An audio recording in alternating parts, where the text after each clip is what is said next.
Welcome to the Level Up English podcast, the best place to come to practice the English language, learn about the British accent and culture, with me, your host, Michael Lavers. Hello, English learners. Welcome back to the Level Up English podcast. My name is Michael, and I hope you're ready for some exciting English listening practice today. I am feeling quite tired. I'm recording quite early in the morning now. It's a beautiful sunny day, but I'm a little bit self-conscious because my eyes look so sleepy. I don't know why. I guess I didn't sleep too well last night. So if you're watching the YouTube version of this episode, then please ignore my face as much as you can. But hello to you anyway. And yeah, there are two options now. So I mentioned this previously. You can listen on YouTube. You can also listen on the podcast app like normal. So just wherever you want to listen, it's pretty much the same.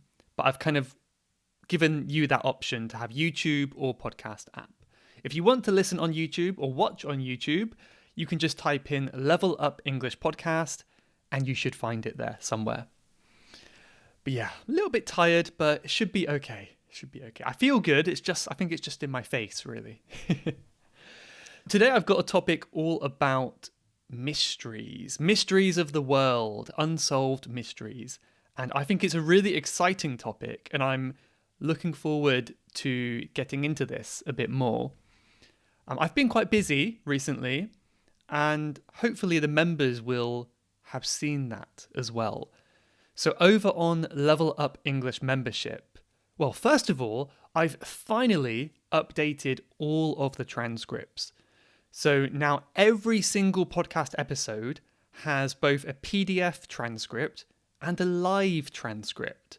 The live transcript is where you can listen to the episode, and as you're listening, it will highlight the words that are being spoken. So it's a really good way to read and follow along while you're listening and learn some vocabulary as well.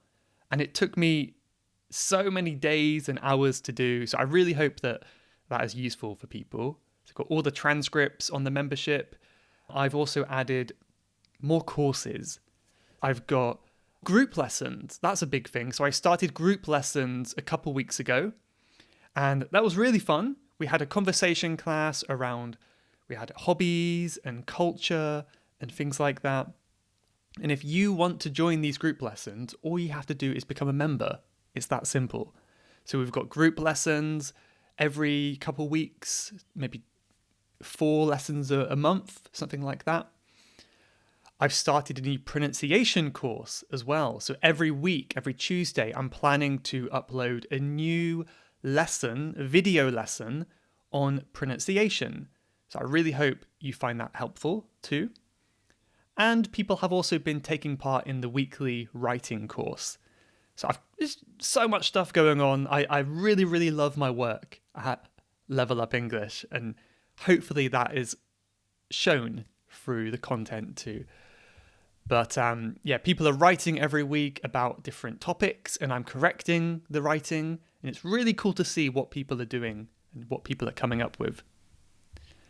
But yeah, if you're interested in that, you can just go to levelupenglish.school and click on the members button at the top, and you can find all of that information there. And if you have any questions, you can click the contact button. Okay, so by the way, no one has submitted any audio questions in a while, and I'm more than happy to come up with my own topics for the podcast. But if you have any questions about learning English or any topics you would like me to cover in these episodes, you can go to levelupenglish.school/podcast, and there's a space at the bottom to record an audio message or a written message. And it's a nice way to have your voice heard on the podcast, and it gives me some ideas for future episodes. So feel free to do that if you have a question for me. But okay, I will get into the topic of today now. As I said before, the topic is unsolved mysteries. I think it's an interesting one. So I'm going to go through a few different mysteries and talk about them and also use some grammar as well. So I'll talk about what that is now. I'll give you one example first of all. So you might have heard of a famous place in England called Stonehenge. Stonehenge. Stonehenge, for those who don't know, is a circle of giant rocks, stones, right? And I think it's believed to be something like 5,000 years old. It's incredibly old. It's maybe older than the pyramids in Egypt, or maybe similar age, of the pyramids. But it's like a circle of stones, and what's really incredible about it is some of these stones are so huge, it's like the height of several people, like 2 or 3 people on top of each other. I've never been that close, so I don't know exactly how big they are, but I'm pretty sure the biggest stones might be like 3 or 4 people. That's how tall they are. And they are positioned upright in the ground. And some of them also have stones on top of them too. And it's kind of a mystery. It's a very famous spot in the UK. You might have seen it before. But it's kind of a mystery because people don't really know how they did this. As far as I know, people don't know. People did wonder for a long time what it could have been. And this is exactly the grammar that is very useful we can talk about today. So this is when we use modal verbs. A modal verb is like could, might, may, must, can't. These are modal verbs. And we use them to speculate, in this case, in the past. So speculate or speculation is making a guess about something. The form of this grammar is subject, like let's say it, and then the modal verb, could, for example, and then we say have, and then we say the past participle verb, third form. So for example, you might be wondering, why was Stonehenge made? And then you go, it could have been made, it could have been made for religious purposes. It could have been made, or we say it could have been a religious purpose. Could have been. So when we say could have, or might have, or may have, these all mean like, 50%. It's possible. Maybe.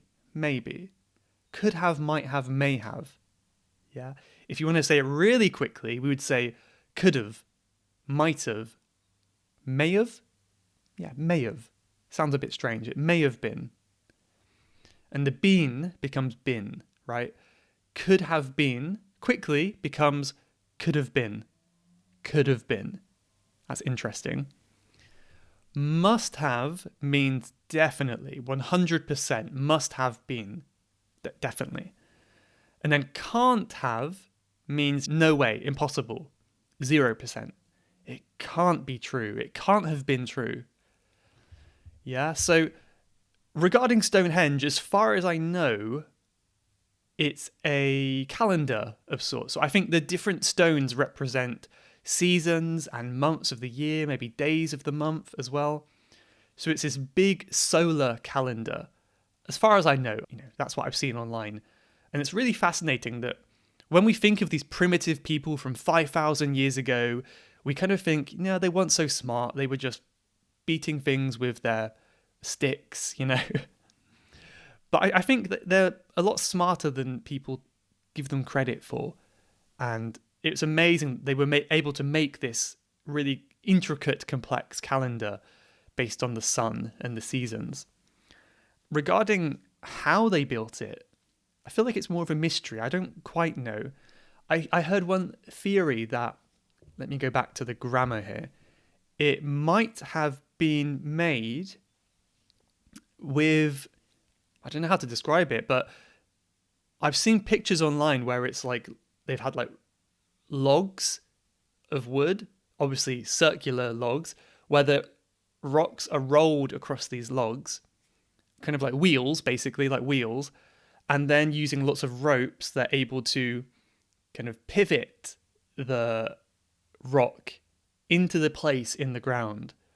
It's very hard to describe. I don't really know myself, but it could have been. Well, it could have. Oh, well, okay. Here's a simple one.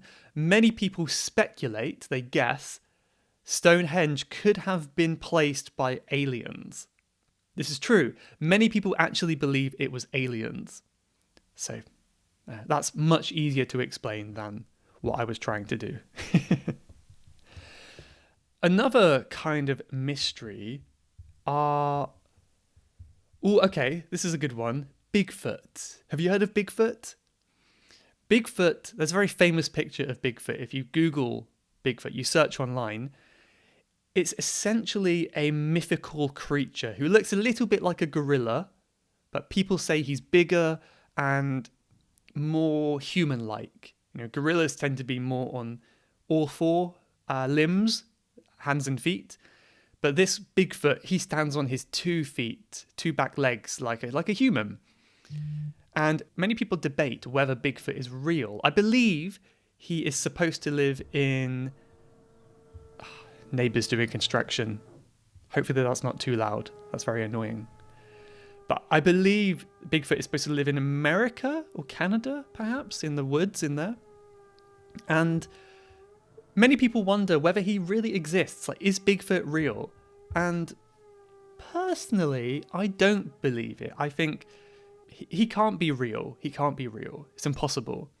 And if we're using past tense, I could say that famous picture of Bigfoot in the forest, it must have been a man wearing a gorilla costume. It must have been, right? It must have been a man wearing a gorilla costume. I can't believe it was anything other than that. But let me know what you think. Do you believe in Bigfoot? Let me know in the comments below. Another similar one is the Loch Ness Monster. The Loch Ness Monster. So the Loch Ness Monster is supposedly like a monster that lives in Loch Ness, a lake up in Scotland. And it was photographed, I believe, in like the 1930s or something like that, a long time ago.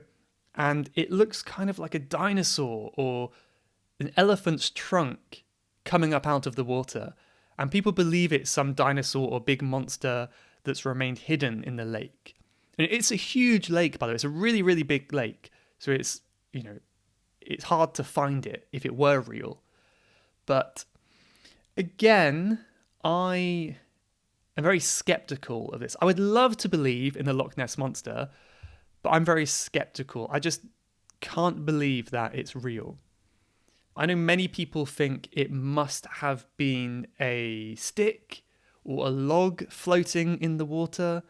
There have been many stories, though, of people that have encountered the Loch Ness Monster, but surprisingly very little photographic evidence.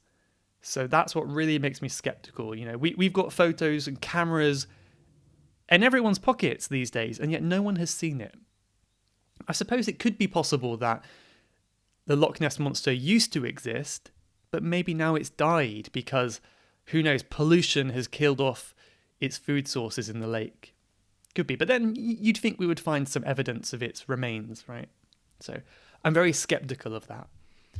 But here we've got one in America, Bigfoot, one in the UK, Loch Ness Monster.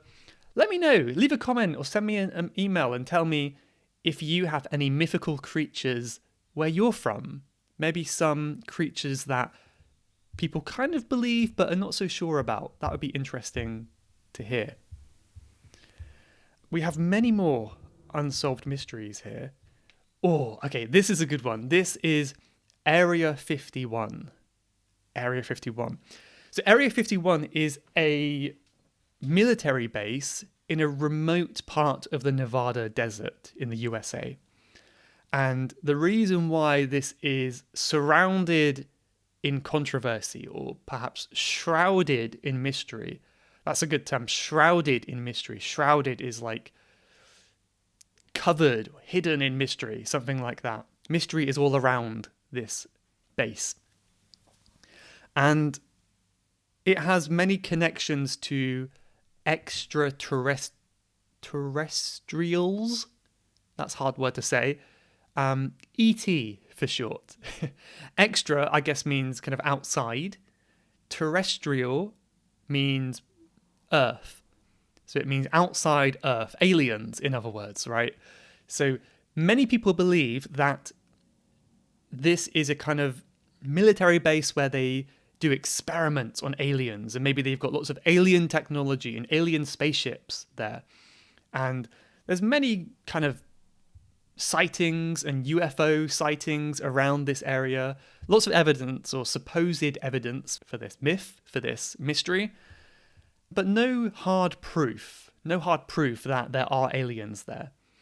And I remember as a kid, I was fascinated by Area 51, and I would even spend, maybe not hours, but I would spend some time on Google Maps over Area 51, like seeing if I could see any aliens, as if I would be the first one to notice. But it was really fascinating to me.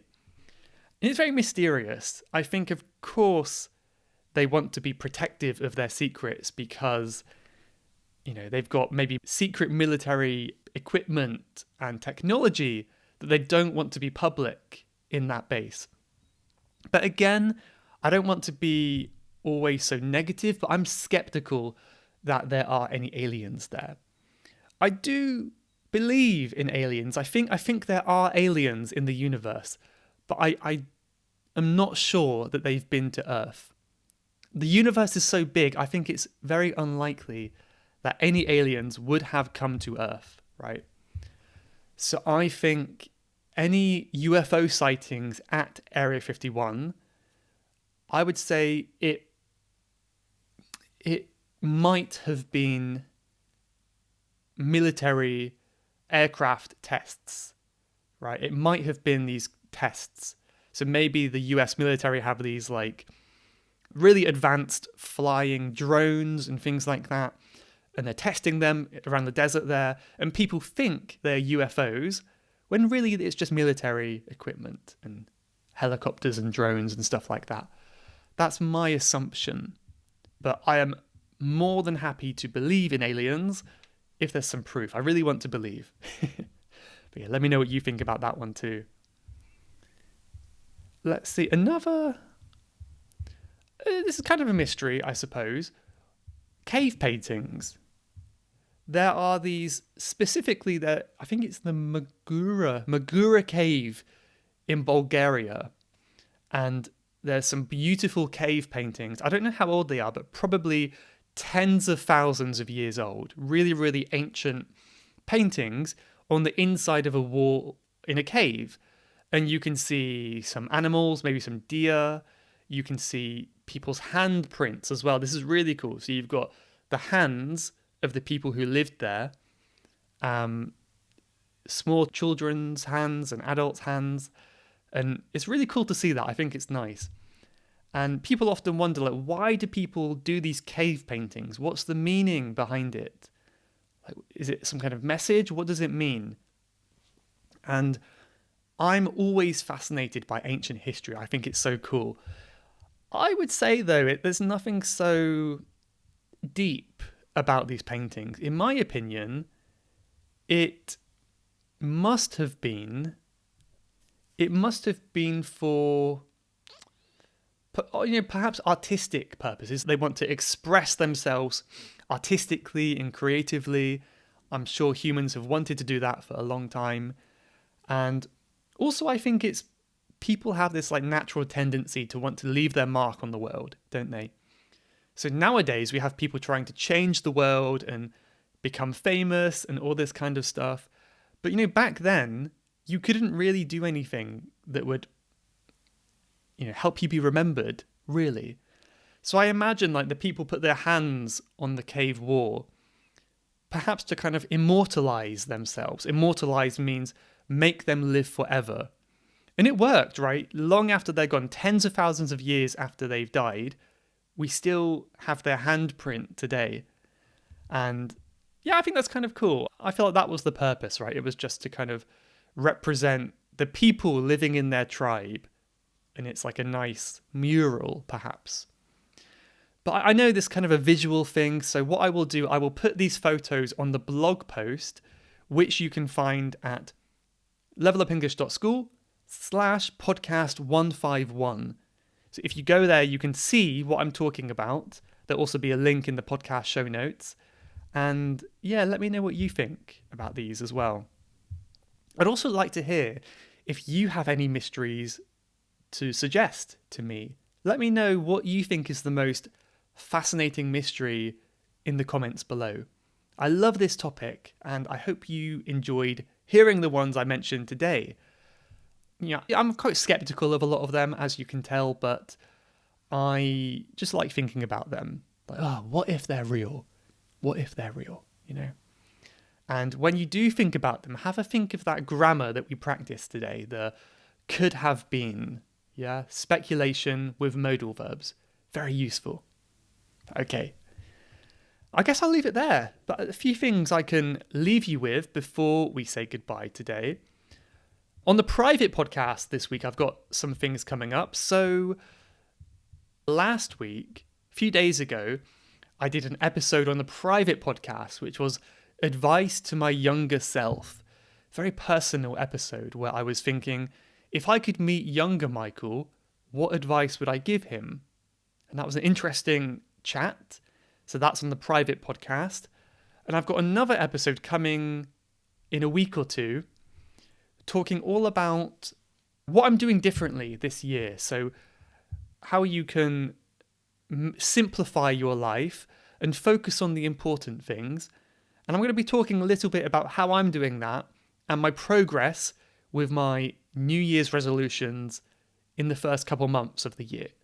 So that's coming up soon on the private podcast, available for members. But yeah, let's go to a couple podcast reviews now to say thank you. So I got one from Samar SS, who said, I really love your podcast, with 2 hearts. So thank you very much, Samar. That's a nice, simple review from Saudi Arabia. And another from Saudi Arabia from, I can't read your name because it's in Arabic. It's 12 something Arabic. And it says, this amazing podcast has been my partner for around 2 years. And it was my partner as well in preparing for my IELTS exam, which tomorrow is the speaking section of it. So when did you post that? This was a couple weeks ago. So I really hope the speaking exam went okay. Send me an email. Let me know how it went. Hopefully it went okay for you. Anyway, continue.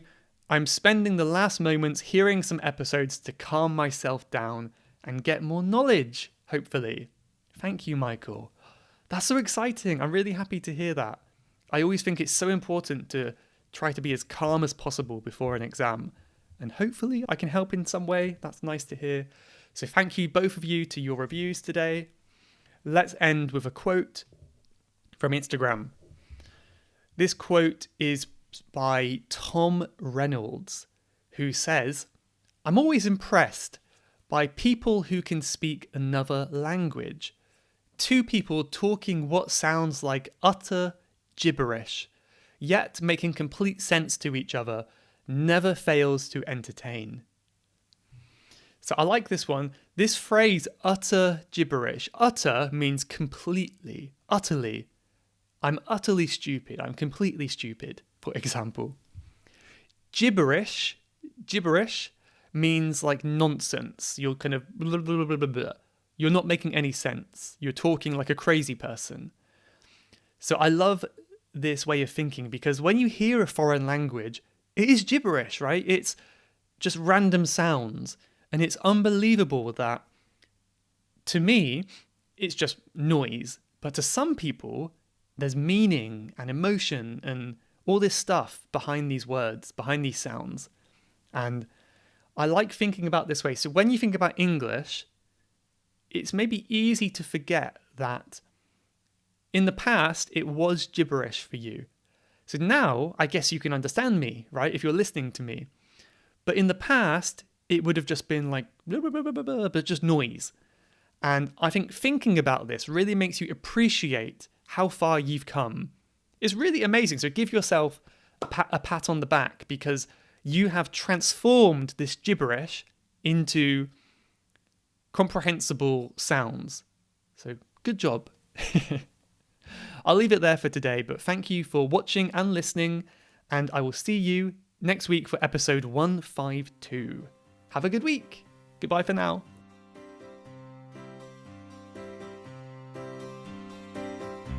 You have been listening to the Level Up English podcast. If you would like to leave a question to be answered on a future episode, then please go to levelupenglish.school/podcast. That's levelupenglish.school/podcast. And I'll answer your question on a future episode. Thanks for listening.